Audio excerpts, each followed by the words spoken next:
Hey guys, this is OddOneGaming. This is going to be another Raid Shadow Legends video. So in today's video, we're going to talk about the Dark Fae on 120 hard and the team that you see right here going on. That's actually a pretty fun team. The most important thing that I want to mention about this one is obviously it's not using an ALURE. Like we all know that most of the time, for the sake of this boss, the easiest way to beat it is, you know, by just using something to get to the point where it's just you against the boss.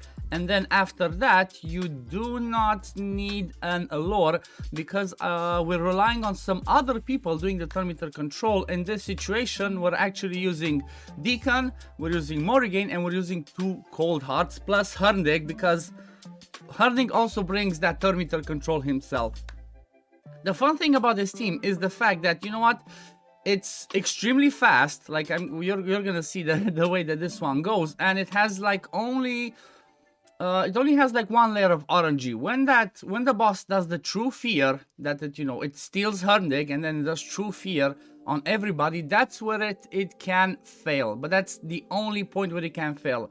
And the nice thing about that is that would fail like only at 1 minute. So if you get bad RNG and that fails at the 1 minute mark, you just go again and do it pretty fast. This team is like, usually it's around 1 minute 30, but it's, it's under 2 minutes. It's under 2 minutes. It's pretty fast. It's pretty fun to see. And you know what?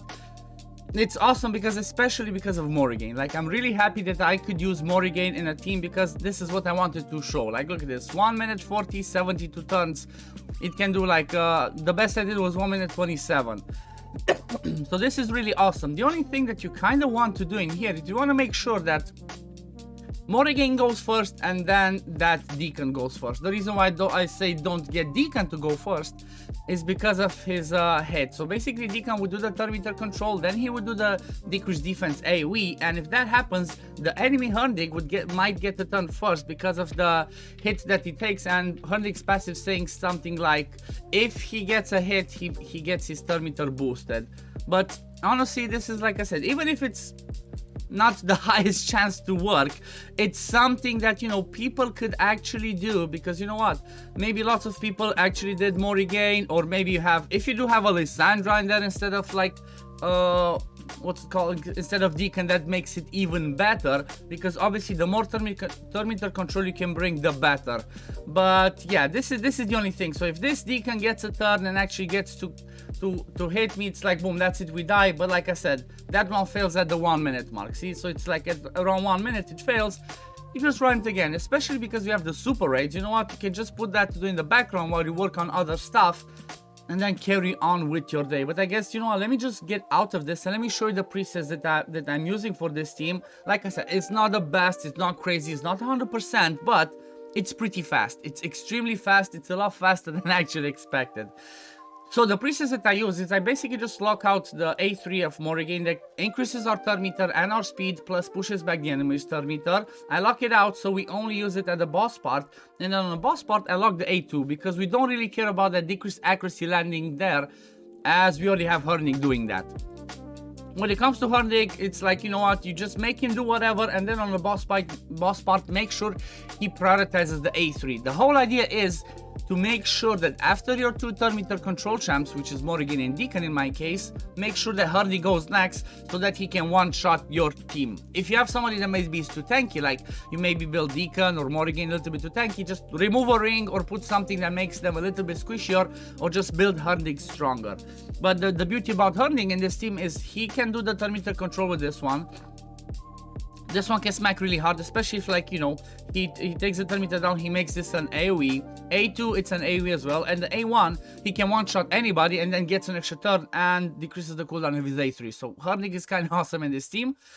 For the sake of Deacon, I just made him open with this one. On the second part, I locked them because I want to make sure that Deacon has the A3 and the A2 ready for the sake of the boss part. So then he does A3, A2, we have the decreased defense, which makes it almost 100% that we're gonna one-shot ourselves. I mean, Hernig could maybe do it even without that, but the decreased defense makes it a little bit easier.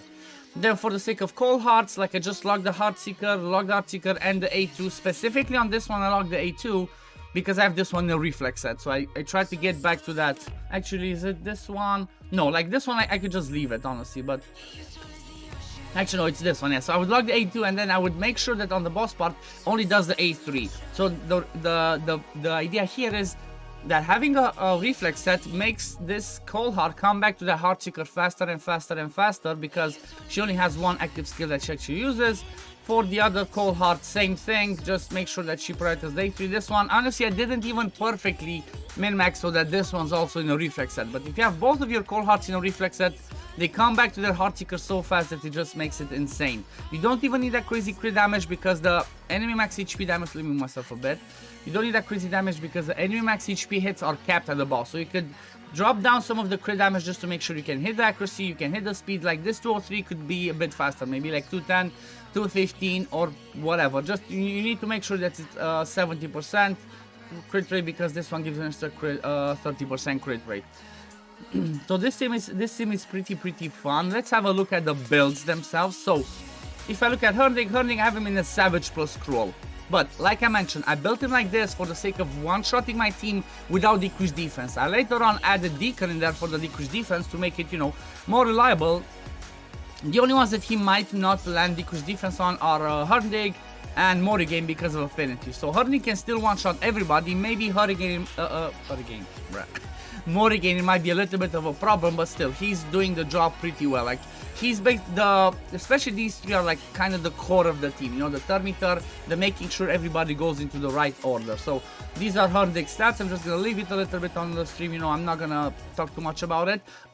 You care about having the accuracy. You want to have close to 350 accuracy so you can land especially the A3, the Thermitor depletion from Hurdig. Then these are the Masteries. I had a Health Smasher before, but I don't like Health Smasher as it's not reliable enough. You know, we already have that layer of RNG with the True Fear in there, but I want to avoid everything else. I just went for War Master for extra damage on the boss, and then everything else for extra hits. Morrigaine, then I have again with War Master, and then Thermitor down the support chief for, you know, everything that can benefit the Thermitor. And then I have her again in a reflex, because again at the boss part I'm only gonna use her for this one, and this one's locked, so I want to come back to the Thermitor control skill as often as possible. Also, she's the one that brings the decreased speed on the A1. It's only 70%, but you know what, it can be enough because she goes pretty fast. So since she only does the A1 and A3, she's gonna definitely land, you know, 97% of the time she's gonna land the decreased speed in there, because she's gonna go several times. These are her stats. You want to make sure that she's over 250 speed, because you want her to go before the boss. If the boss goes, she straight up steals your champion, things can be complicated. So again, decent speed, good accuracy, again over 350, and then everything else does not matter. You want to have the A3 and preferably the A1 book, but you could get away maybe with just having the A3 book for her, for the sake of the cooldown, to take it down to 4 cooldown, for the sake of this making the 100% chance. Then Deacon, I just honestly didn't even re-gear him, I just made him, you know, go after Morrigaine with this speed.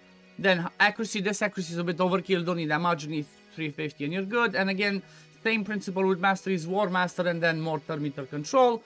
And then my Coldhearts are roughly, you know, Masteries, that this one's the one that has Giant Slayer, and this one has Flawless Execution. I could swap this one as well with Giant Slayer, but this is the one that I've built for the sake of Spider, so I'm not gonna change it that much. So the reflex one is looking like this: 216 speed, 70% crit rate, 293 crit damage, and the accuracy. Like I said, you don't need that crazy crit damage.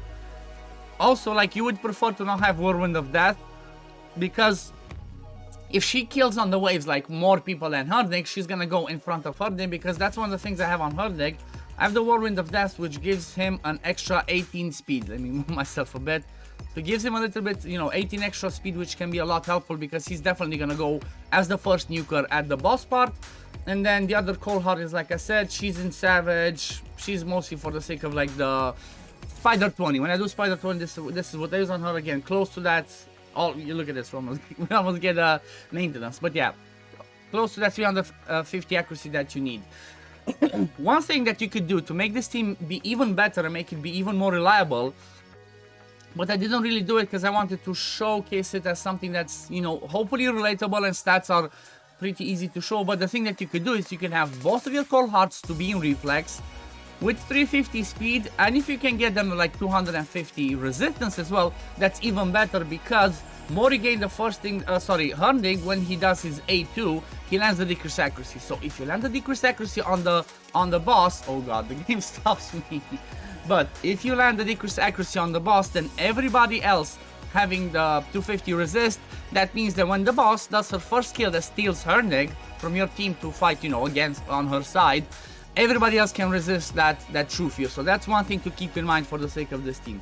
But yeah, this is my 120 hard Dark Fae full auto team that does not use an allure. I might tweak it, I might test some other stuff, and I might come back with a video showcasing maybe the variant with, like I said, with high enough resistance so that we make it 100%. Who knows? I still want to test some stuff, but currently I cannot do because this happens. But yeah, this is gonna be it for the video today, guys. Thank you for watching. Don't forget to like and subscribe if you do enjoy my content, and I'm gonna see you on the next one. Peace, love, take care everyone.